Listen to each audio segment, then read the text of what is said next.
नमस्कार दोस्तों। गीता, क्या तुम इस बार माघ मेले में शंकरगढ़ जा रही हो? पारो ने पूछा। हाँ हाँ, क्यों नहीं, तुम सब नहीं चलोगी क्या? गीता ने पूछा। हम भी चलेंगी। सब ने एक साथ जवाब दिया। एक हफ्ते बाद मेला शुरू हो गया। पारो और उसकी सहेलियां शंकरगढ़ की ओर निकल गईं। साथ में और भी औरतें थीं। 3 से 4 मर्द भी साथ में जा रहे थे। यूं तो केशवगढ़ से लोग हर साल शंकरगढ़ जाते थे, लेकिन गीता को पहली बार जाने का मौका मिला था, इसलिए वह बहुत खुश थी। हमारी गीता रानी शंकर जी से क्या मांगेगी? पारो ने चुटकी ली। एक सुंदर राजकुमार जो इसे उड़ा कर ले जाए। दूसरी सहेली ने छेड़ा। धत, गीता झेंप गई। उसके गालों पर लाली बिखर गई। गीता किसी राजकुमारी से कम न थी। सहेलियों के बीच उसका चेहरा ऐसे दमक रहा था जैसे बगुलों के बीच हंस। जो भी उसे देखता, बस देखता ही रह जाता। सांझ ढलते यह काफिला शंकरगढ़ पहुंच गया। औरतों और मर्दों के लिए अलग अलग तंबू लगाए गए। अचानक गीता बोल उठी। पारो, कितनी सुंदर जगह है। हाँ, बहुत सुंदर है। भीड़ भी काफी होगी। हाँ, चंदा काकी कह रही थी कि 10 से 15 हजार की भीड़ होगी कल। दोनों सखियों की बातचीत अचानक भंग हो गई। चंदा काकी की आवाज आई। अब सो जाओ, भोर होते ही पूजा के लिए जाना है। मुंह अंधेरे ही केशवगढ़ का काफिला मंदिर में जा घुसा। जल्दी ही वे पूजा करके लौट आए। पंडे लोगों के हाथों से चढ़ावा छीनने में बिजी थे। किसी तरह शंकर की मूर्ति तक लोग पहुंचते तो बाकी काम पंडे संभाल लेते। धक्का मुक्की की वजह से लोग भी जल्दी बाहर निकलना चाहते थे, क्योंकि ऐसे में जेवर, नकदी वगैरह लूट लिए जाने का खतरा बना रहता था। गीता और उसकी सहेलियां मंदिर की सीढ़ियां उतर ही रही थी। तभी एक अधेड़ उम्र के गठीले बदन वाले पंडे को गीता को घूरते पाया। उसके घूरने का अंदाज गीता को बहुत बुरा लगा, पर वह चुप ही रही। बिना किसी खास बात के एक पंडे पर शक करने से वह खुद की हंसी नहीं उड़वाना चाहती थी। 12 बजे तक वे सब लोग मेले में घूमते रहे। कहीं झूले पड़े थे तो कहीं जादू का खेल चल रहा था। गीता तो जैसे सारा नजारा एक ही दिन में समेट लेना चाहती थी। चलो उस ओर देख आएं। हाथ से इशारा करते हुए गीता ने पारो से कहा। नहीं गीता, अब वापस चलो, बाकी कल देखेंगे। थक गई क्या?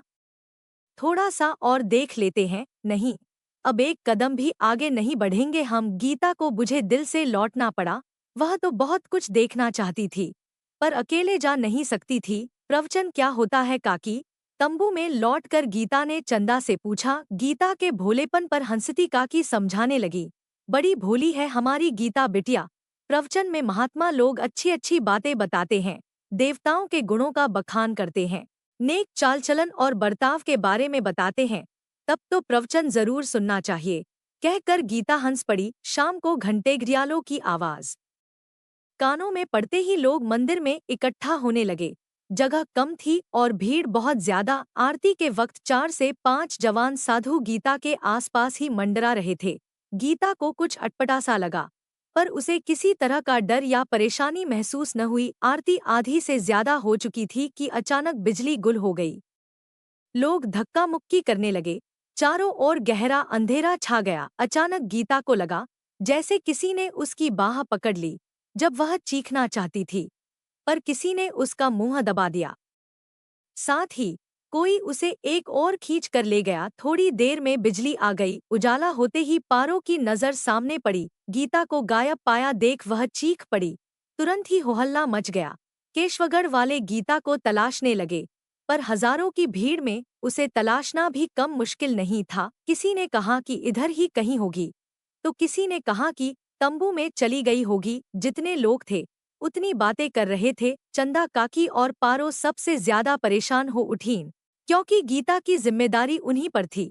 गांव जाकर गीता के माँ बाप को कौन सा मुंह दिखाती? पारो की नजरें आसपास टटोलने लगी, तो उसे लगा कि वे जवान साधु भी गायब है। वह चीख उठी। काकी, यहाँ खड़े 4 से 5 साधु भी नहीं हैं। वे ही गीता को उठा कर ले गए हैं। इधर गीता को मंदिर से दूर पेड़ों के झुरमुट में ले जाया गया। वहां उसके सामने वही पंडा आ खड़ा हुआ जो उसे दोपहर को घूर रहा था। पहले वह गीता के गहने उतारने लगा तो वह चीख उठी। नीच पापी कमीने, ढोंगी साधु होने का ढोंग रचते हो और लोगों को लूटते हो। देखते ही देखते वह नाजुक कली उस वहशी की बाहों में जकड़ी गई। गीता के कुनारेपन के चिथड़े उड़ गए। वह छटपटा रही थी, चिल्ला रही थी, पर वहां कोई भी उसकी चीखें सुन नहीं पा रहा था। उस पंडे के बाद उसके चेले एक एक करके गीता की इज्जत लूटने लगे। वह चीखती जा रही थी, रोती जा रही थी। एक नौजवान जो भीड़ भाड़ से दूर नदी के किनारे एक चट्टान पर कुदरत के नज़ारों का मजा ले रहा था, गीता की पुकार सुनकर चौंक पड़ा।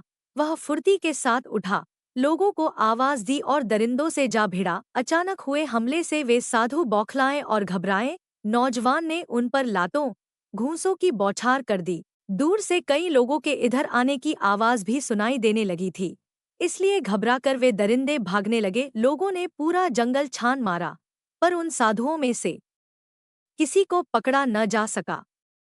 गीता बेहोश हो चुकी थी, उसे इलाज के लिए नजदीक के अस्पताल में ले जाया गया। थोड़ी देर बाद गीता को होश आने लगा था। वह बुदबुदा रही थी, मुझे छोड़ दो, कमीना, धर्मात्मा बनकर यह जुल्म करते हो। जब उसने आंखें खोलीं तो सामने सबको खड़ा पाया।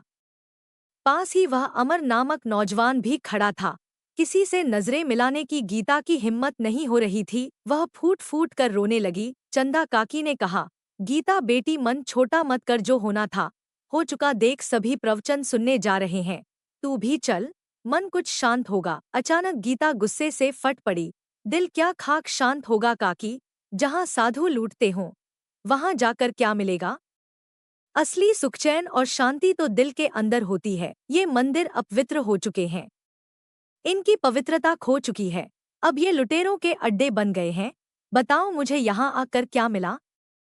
लुटी हुई लड़की और फूटी हुई हंडिया किस काम की काकी?